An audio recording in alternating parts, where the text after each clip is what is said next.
Ya, hadir bersama dengan kita hamba-hamba Tuhan dan juga eh, mahasiswa mantan mahasiswa Sekolah Tinggi Alkitab Nusantara yang dulu PLTN ya, Pusat Pelatihan Teologi Nusantara ya, PLTN. Oleh karena itu ini kesempatan yang berharga ketika beliau datang dan memberikan inspirasi bagi kita supaya kita juga diberkati ya. Yang di sebelah kanan saya ada Bapak Pendeta Dr. Mesak. Beliau Mesak Morib, beliau juga mantan Ketua STT di Berita Hidup 3 periode Pak ya. Nah dan juga beliau juga mantan Ketua Sinode di GKAI, Gereja Kristen Alkitab Indonesia 2 periode. Dan kalau di sebelah kanan saya yang terdekat ini Bapak Pendeta Yopi, Gembala di GKIN Ngunut. Nah jadi mahasiswa kita yang pernah praktek di sana, ini ya, pernah praktek di sana pasti kenal ya. Ini orang tua kita. Nah mari kita memberikan waktu ini untuk memberikan beberapa wejangan bagi kita. Beri plus. Ya.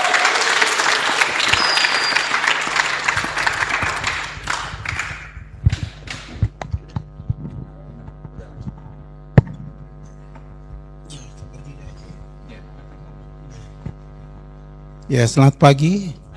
Ya, senang bertemu pagi hari ini. Ya, saya sungguh menikmati pertemuan ini.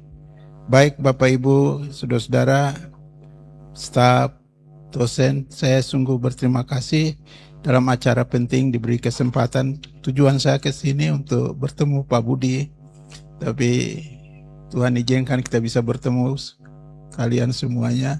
Ini sesuatu yang menggembirakan. Ya, kenalkan saya Pendeta Mesak. Ya, sudah lama ada di Jawa. Saya bertobat, percaya Yesus tahun 72 di Kota Kupang. Dan dalam penginjilan tim Kapalogos di Kota Kupang, dan saya bertobat pada hari yang ketiga. Dan saya terima Yesus, kemudian ambil keputusan untuk sekolah jadi hamba Tuhan. Dan pertama saya belajar itu di I3 Batu Malang. Saya datang di sana dan belajar selama 1 tahun saya di Batu dan mendapat banyak pengalaman rohani yang sangat luar biasa. Tidak pernah saya terima di gereja saya, di Gemit. Waktu saya masih di Kupang, masih di Alor, itu saya tidak menerima itu. Tapi di Batu betul-betul saya mendapatkan banyak pelajaran rohani.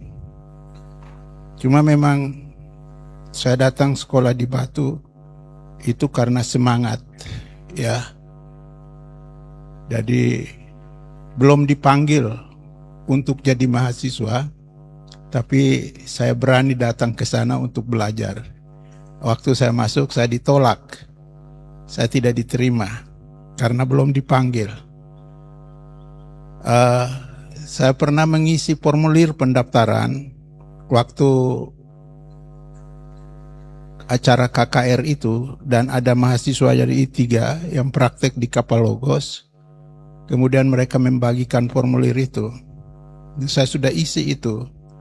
Cuma 2-3 bulan kemudian saya dapat surat kiriman dari I3 yang sebenarnya suruh melengkapi formulir itu dan mengisi kembali formulir itu secara lengkap. Jadi saya isi dan saya kirim. Kemudian saya berpikir bahwa dengan formulir baru yang saya kirim itu, saya berpikir sederhana sekali. Ini berarti kan mereka betul-betul terima saya ini. Saya sudah isi formulir, tapi mereka kirim lagi formulir. Jadi pasti saya akan diterima untuk sekolah di I3 Batu nih. Jadi saya langsung cari uang, jual kopra, jual kemiri, jual hewan. Uang cukup, saya berangkat ke Batu. Nah, waktu saya sampai di Batu, yang tadi saya katakan bahwa saya tidak dapat kesempatan belajar waktu itu karena mereka sudah panggil orang-orang yang akan belajar di Tiga Batu itu 45 orang. Sehingga waktu saya lapor diri ke sekolah, sekolah anggap bahwa saya belum dipanggil, kok sudah berangkat, sudah datang. Jadi saya hanya diberi semacam saran supaya saya libur Natal itu pulang ke keluarga. Jadi saya pulang ke Jakarta, ada keluarga di sana. Dan habis libur itu saya kembali lagi karena dijanjikan bahwa kalau di antara 45 mahasiswa yang dipanggil, kalau ada yang berhalangan hadir tahun itu, saya diberi prioritas utama untuk menjadi mahasiswa di I3 Batu. Nah, waktu habis liburan kami kembali ke Batu, sekretaris sekolah itu Pendeta Hutasoid, dan dia pukul-pukul itu bahu saya begini. Dia bilang, Saudara Mesak, puji Tuhan, saudara diterima untuk jadi mahasiswa di I3 Batu. Saya merasa bangga, senang. Saya akan belajar jadi pendeta. Dan kalau orang di Timor, kalau sekolah dokter tidak terlalu berpengaruh, jadi insinyur tidak terlalu berpengaruh. Kalau jadi pendeta, bangga. Jadi saya sudah rasakan, kalau saya sekolah pendeta pasti ayah saya, ibu saya, mereka akan bangga lihat bahwa saya sekolah pendeta. Tapi berjalan waktu, saudara-saudara, saya gagal 1 tahun itu.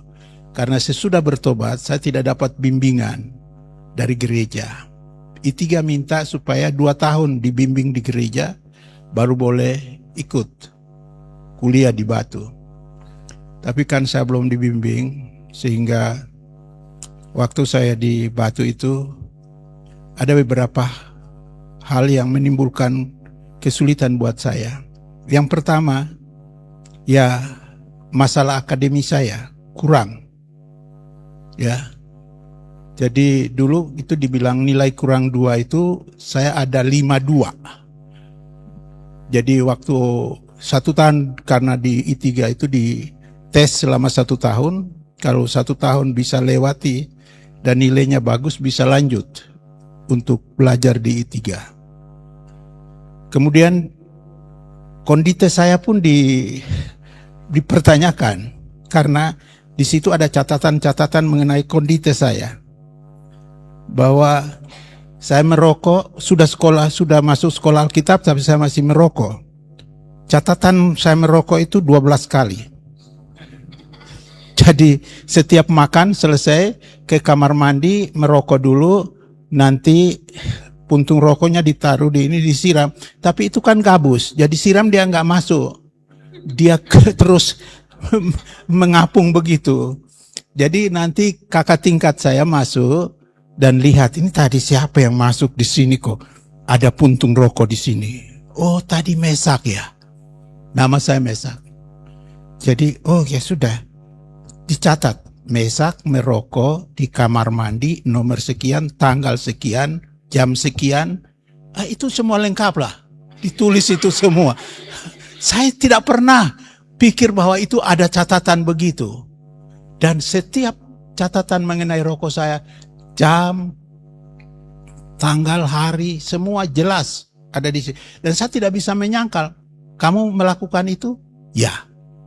Ya. Semua saya jawab benar. Karena betul saya merokok.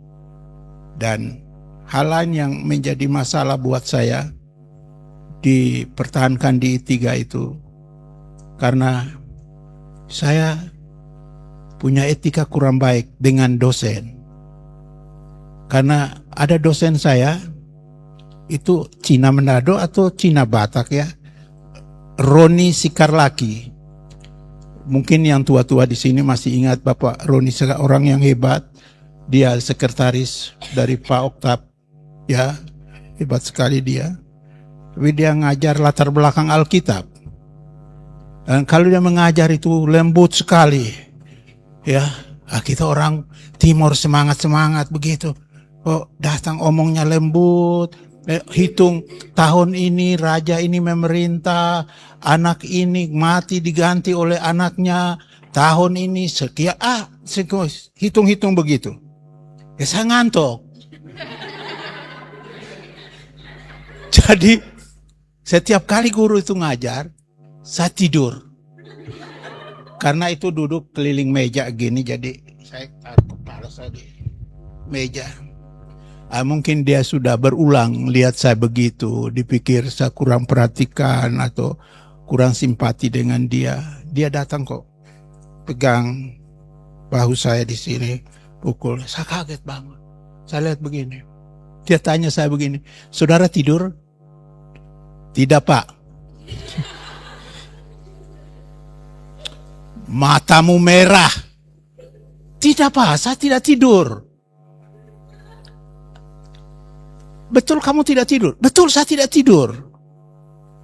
Ya sudah, nanti ya urusan dengan saya di kantor ya. Habis kelas ini. Jadi habis kelas, saya pergi menghadap dia di kantor. Dia suruh duduk menghadap seperti dia. Saya duduk di sini, saya di sini. Saudara Mesak, apa yang mau sudah lakukan? Ya Pak Roni, saya minta maaf tadi kejadian di kelas itu tidak mengenakan Bapak. Saya minta maaf, saya tidak akan ulang lagi. Dia bilang, ya sudah, saya maafkan. Tetapi masalahnya terjadi di kelas. Dan itu punya pengaruh luar biasa kepada semua mahasiswa. Jadi saya harus bicara dengan staf untuk dicari cara pembinaan yang khusus untuk saudara demi panggilanmu menjadi hamba Tuhan. Ya saya bilang begini sama dia, Pak, saya kan sudah minta maaf. Kenapa kok Bapak masih mau bicara dengan staf untuk dibicarakan? Dengar baik-baik, Mesak.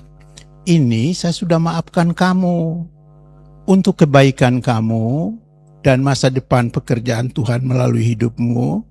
Maka saya harus bicara dengan staf untuk dicari cara pembinaan yang tepat buat kamu. Supaya kamu bisa menjadi hamba Tuhan yang terbentuk dalam tangan Tuhan sendiri. Supaya saudara bisa mulai, oh saya minta maaf. Kalau begitu Pak, saya minta maaf sekali lagi. Saya sudah buat kesalahan sama Bapak di kelas itu, jadi saya minta maaf. Ya saya sudah katakan, saya sudah maafkan. Wah, bukan tambah baik, perasaan saya bergejolak. Saya dongkol sampai di sini.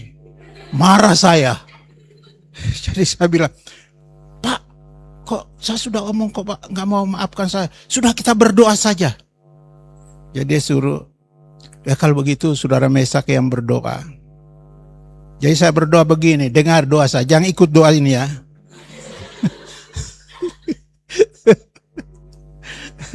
Saya bilang begini, Tuhan Yesus, kita di I3 dulu kan doanya semangat-semangat itu. Tolong dosen saya, Pak Roni ini, hatinya Tuhan Yesus rubah. Supaya dia tidak menceritakan masalah ini kepada staf. Dan ini sebetul saya minta dalam nama Tuhan Yesus. Saya amin. Saya pikir Bapak Tuhan tidak berdoa. Dia juga berdoa. Dia bilang begini, Tuhan Yesus, saya mengasihi saudara Mesak. Saya ingin dia terbentuk dalam tangan Tuhan sendiri. Menjadi hamba Tuhan yang nanti kemudian hari dipakai oleh Tuhan dengan luar biasa. Untuk kemuliaan nama Tuhan. Saya minta dalam nama Tuhan Yesus. Doanya saya hafal sampai sekarang. Singkat, padat, tepat. Tetapi apa yang terjadi? Itu bukan bikin saya terus. Kemarahan saya makin meledak-ledak. Jadi sudah. Begitu dia habis amin, saya keluar, saya banting pintu. Pintu kantornya itu, saya keluar tak, gitu. Nah, itu dicatat juga kondisi saya.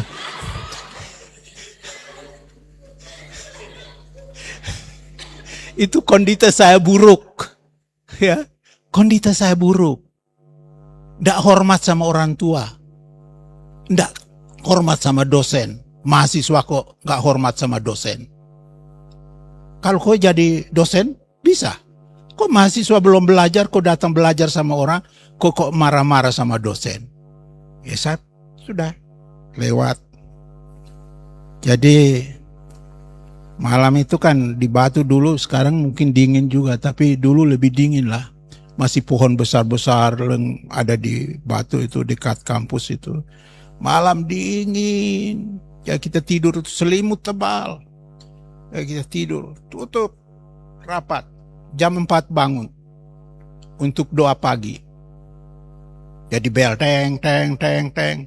Ketua kamar saya udah bangun duluan. Dia mulai panggil, mes, bangun mes. Dia panggil begitu. Saya diam, saya sudah dengar dia panggil. Saya diam saja. Mes, bangun. Saya diam saja. Dia tarik saya punya selimut itu.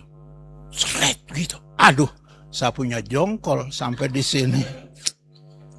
Jadi saya dari atas, dia kan di bawah jadi ketua kamar saya di atas. Nah, saya lompat dari atas itu, aduh berkelahi guling-guling itu di situ. Mudah-mudahan kau tidak berkelahi di kampus ini ya. Jangan saya cerita ini terus inspirasi. Besok saya bikin seperti Pame biar jadi pendeta.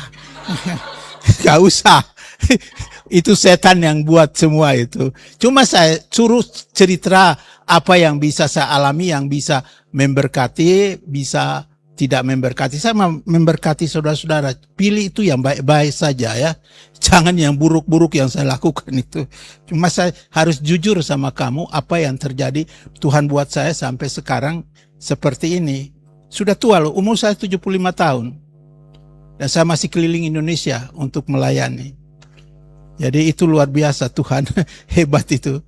Jadi ya begitulah waktu naik-naik tingkat, kondisi saya dibacakan semua itu, bahwa semua yang kejahatan yang saya lakukan. Maka sekolah mengumumkan begini, dengar pengumuman ini. Mudah-mudahan kau tidak dapat pengumuman ini. Sekolah umumkan begini, jadi sekretaris sekolah yang bilang, melihat nilai akademi saudara dan nilai kondite saudara, maka saudara tidak bisa dipertanggungjawabkan sebagai mahasiswa di I3 Batu. Mulai terhitung tanggal hari ini, saudara dipersilahkan meninggalkan I3, cari sekolah yang cocok dengan saudara, atau saudara mau atau sekolah yang mau bekerja, silahkan keluar dari I3 Batu. Langsung dia berdiri, jabat tangan saya begini. Wah, hati saya terpukul. Saya mulai sedih. Ini nanti kalau saya turun, saya mau omong apa sama kakak saya ini. Kan kakak saya ini sudah, Pak Engkol sudah tingkat 2. Jadi dia ada duduk tunggu di bawah. Saya turun ini bagaimana, nanti saya omong apa sama kakak saya.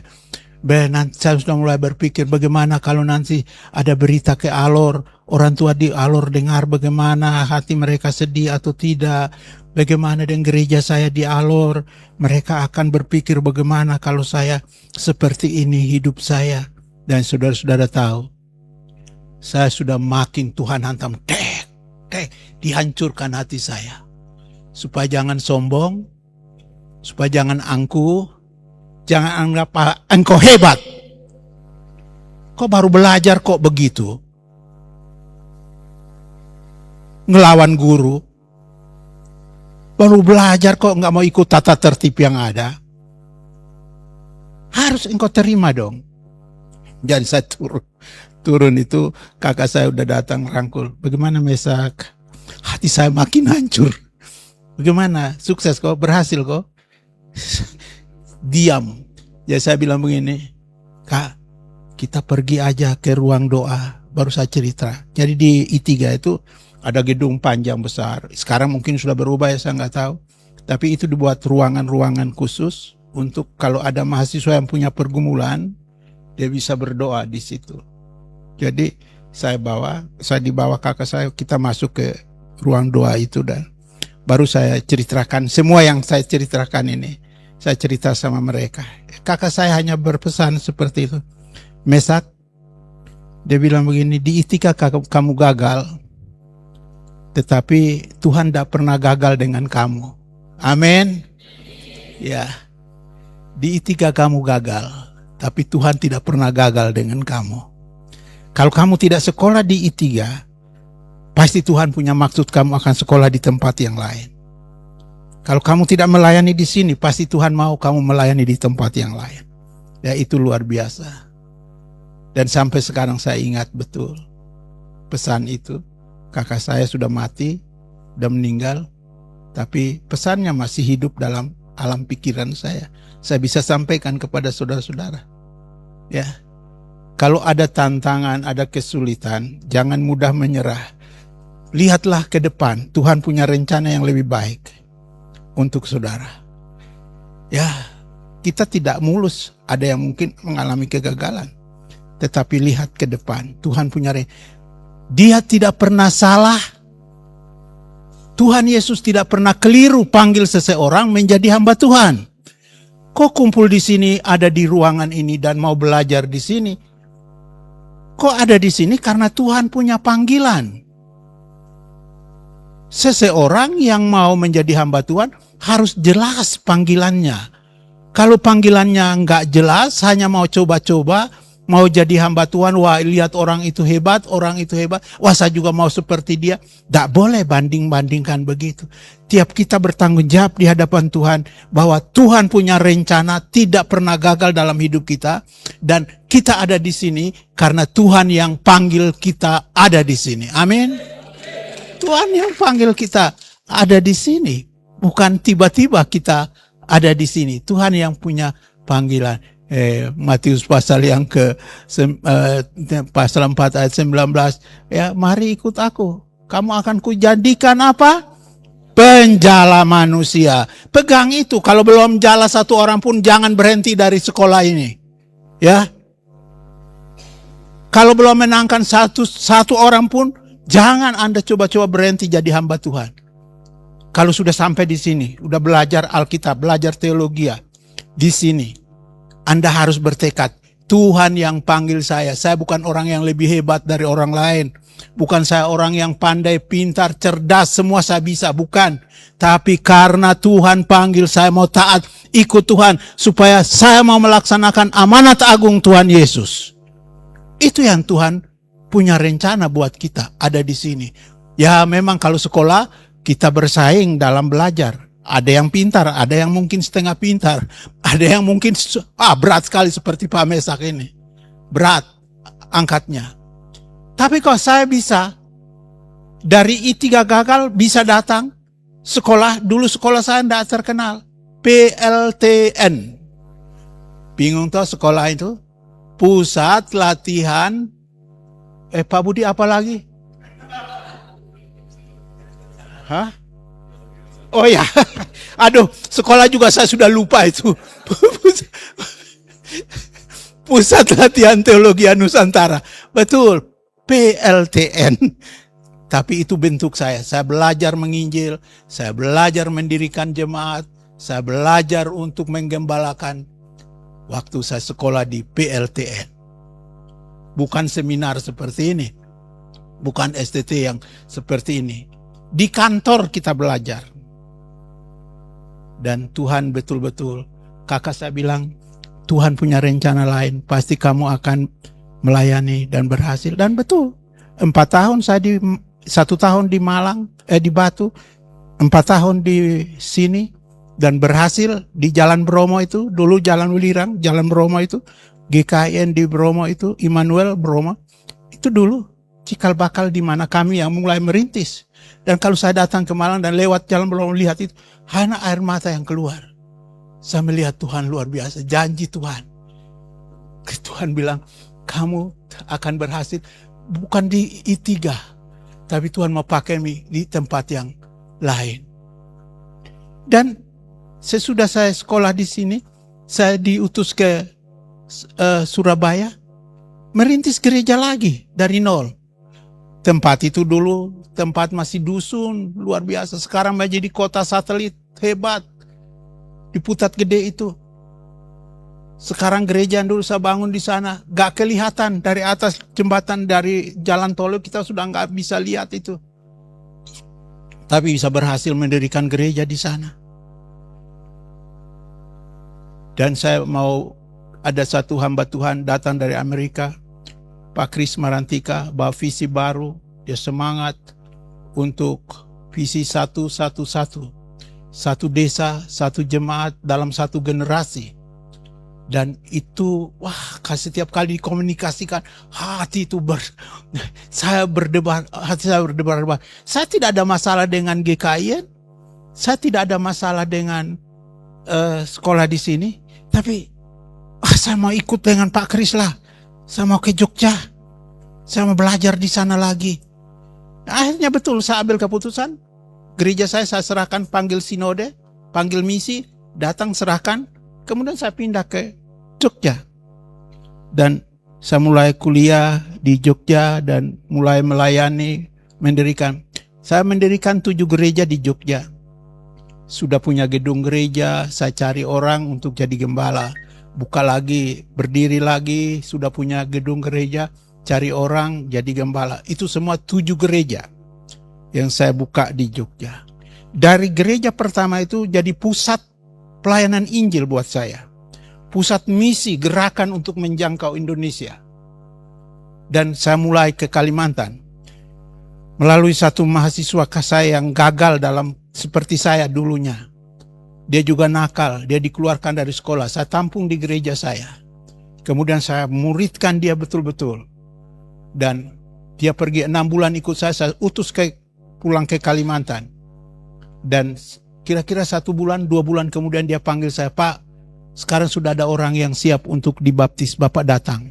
Dan saya ke sana, sudah malam orang semua berkumpul. Satu kampung, ya sekitar 100-200an orang lah. Dan saya KKR, pakai lampu strongking, gak ada lampu listrik. Di dalam hutan pohon-pohon besar.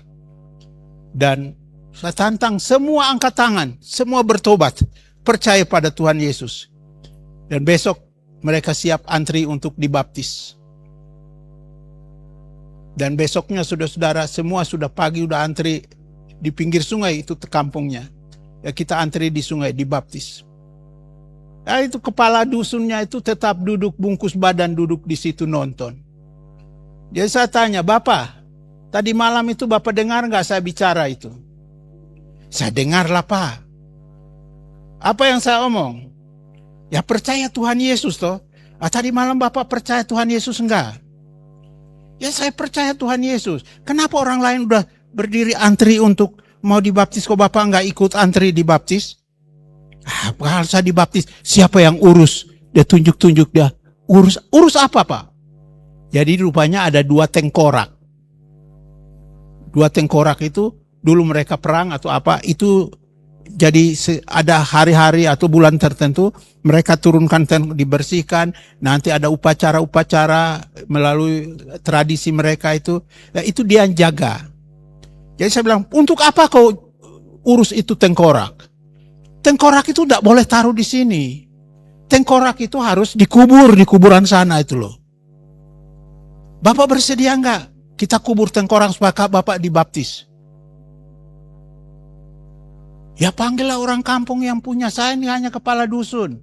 Mereka yang antri saya panggil semua datang. Sudah mau dibaptis itu. Datang saya ulangi lagi jelaskan Injil buat mereka. Dan akhirnya setuju, kampung itu setuju bahwa itu kita kubur. Pakai kuburan. Kok dikubur saja. Jadi saya baca Alkitab singkat buat menjelaskan orang yang percaya mati di mana, orang yang nggak percaya mati di mana, semua saya jelaskan kepada mereka, tunjukkan ayat-ayat sama mereka. Habis itu menyanyi 2 lagu. Kuserahkan pada Yesus, iring diko saja. Lagu itu dinyanyikan. Mereka terharu, nangis-nangis semua. Terus dibawa kuburan baru antri baptis. Mulai dari situ sekarang pelayanan berkembang. Saya dipercaya banyak orang, jadi disitulah pekerjaan saya diberkati, dan saya bisa sekarang buka gereja di Nias.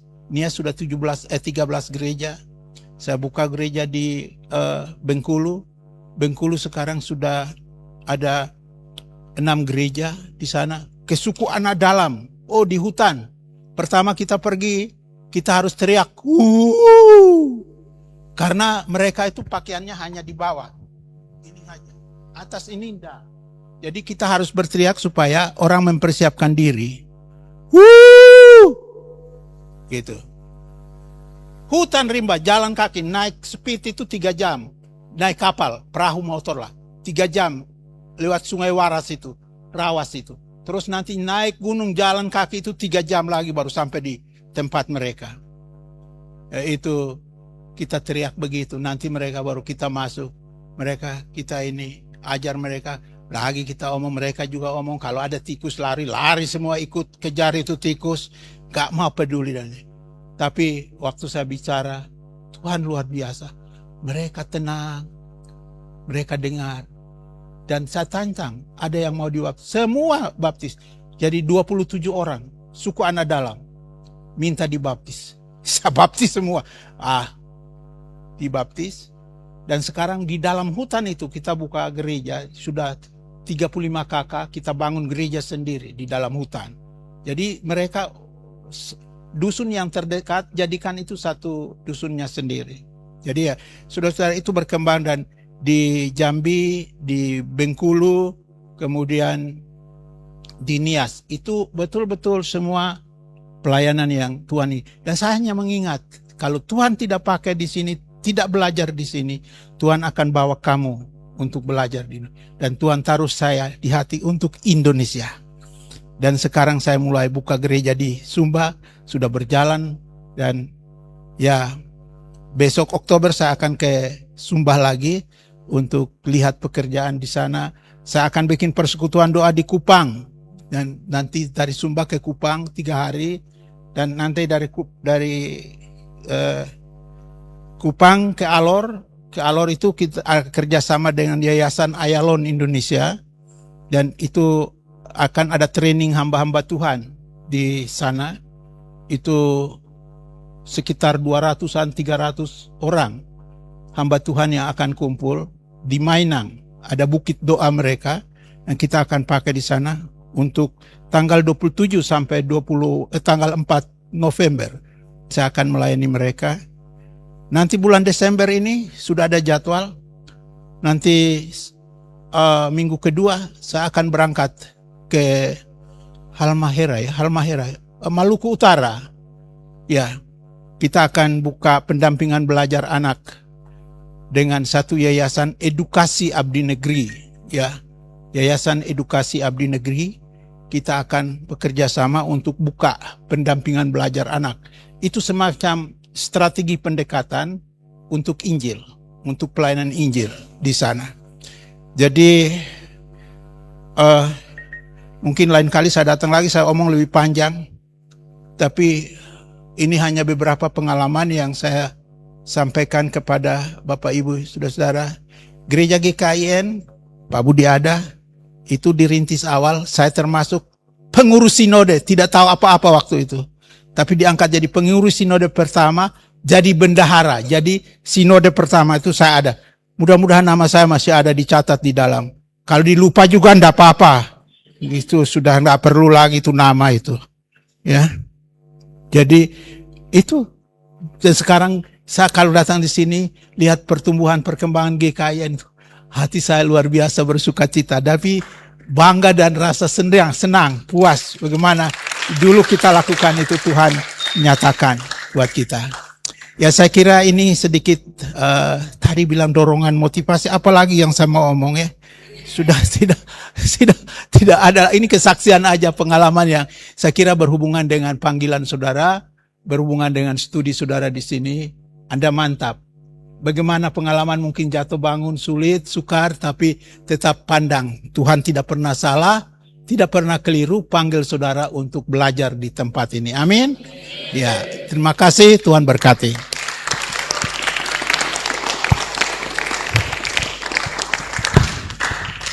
Iya, orientasi akan berjalan. Ada bojangan tadi Pak? Oh cukup. Oh akan. Ya, mari kita berdoa ya buat hambanya Pak Dr. Mesak Muharib. Berdoa buat pelayanan sampai bulan Desember yang sudah terjadwal. Berdoa juga buat pemulihan kaki daripada hambanya habis kecelakaan dan juga supaya tidak terhalang waktu pelayanan akan berlangsung.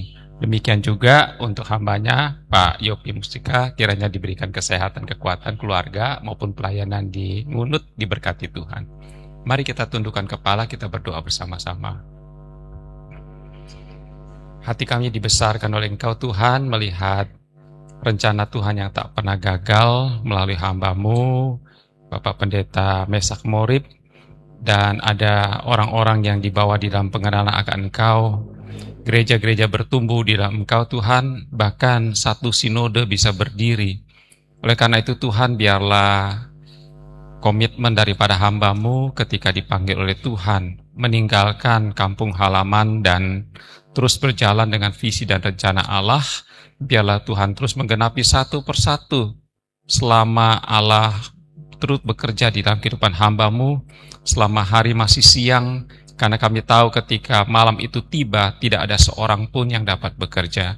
Oleh karena itu Tuhan, berikan kesehatan, berikan kekuatan, biarlah roh-Mu menyala-nyala di dalam hati daripada hamba-Mu. Planning yang akan berjalan dari bulan Agustus ini sampai bulan Desember, satu persatu, kota per kota diberkati oleh Tuhan melalui kehadiran hamba-Mu, dan biarlah melalui keterbatasan, kelemahan daripada hamba-Mu, tangan hamba-Mu dipakai untuk mengulurkan orang-orang yang sakit, dijamah, disembuhkan, diberkati oleh Tuhan. Melalui lidah daripada hamba-Mu, orang bisa diteguhkan, diarahkan pandangan untuk tertuju kepada Engkau Tuhan Yesus, dan dapat mengenal Engkau sebagai Tuhan dan Juru Selamat kami satu-satunya. Diberkati juga hamba-Mu Pak Yopi yang melayani di Ngunut, anak terkasih David juga diberkati oleh Tuhan untuk meneruskan pelayanan yang ada. Kami berdoa buat jemaat yang ada, termasuk juga panti yang dikelola. Kami berdoa pengaruh daripada hamba-Mu di sekitar lingkungan yang ada diberkati oleh Tuhan. Terus genapi rencana Allah melalui kehidupan hamba-Mu dan sekeluarga. Kami berdoa dan mengucap syukur untuk pertemuan yang singkat ini, yang penuh dengan kesan dan makna yang mendalam. Demi nama Yesus Tuhan kami berdoa. Amin.